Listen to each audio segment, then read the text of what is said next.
măsuri? Așa, pentru că sunt importante și alea. Să știm unde să lucrăm. Oricum le vom descoperi. Probabil. Sigur există, nu? Sigur există, sigur. Dar n-ar trebui să ne concentrăm pe asta, adică Nu, să da. născocești. Eu oricum am fost o persoană care am fost tot timpul critică la adresa mea și când simțeam Overthinker. când simțeam că e loc de mai bine, tot timpul am desfășurat acțiunile în mintea mea, îmi imaginam că schimb ceva, că acționez altfel, că nu știu mereu ce. este loc de mai bine, mereu. Și am lucrat cu defectele și le-am transformat în calități ușor, ușor.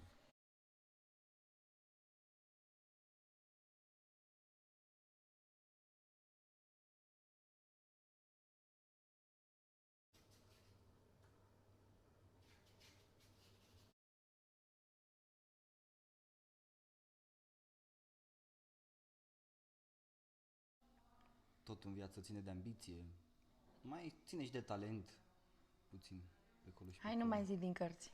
Nu zic din cărți. Nu le mai înflori. Ți-a zis și doamna Gabriela, nu mai fi mai obiectiv. Da, sunt, cum adică? Ce ți se pare că sunt? Fii așa mai direct, adică nu mai cum... Cred că ai poză de grup. Ia uite. Nu Am primit-o. cred. Asta și... de ziua lui Ana. Ioana, când s-a deschis prima dată ușile, practic. Serios? Și de ce n-am primit? Asta de la Daniel, mi-a dat-o mie, de fapt. Da. I-am ciordit-o și o scăpat să o iau. Și ziceam cu Cătălin, Ia. prietenașul meu. Ne-am înțeles foarte bine amândoi. Până l-a apucat nebunile de ne-au jignit. Mai e puțin și se face o lună, îți dai seama. Da, și pe tot trecut timpul și repede, dar ce am trăit aici, zici că am trăit afară în 2 ani de zile. Mamă, ce liduri aveți.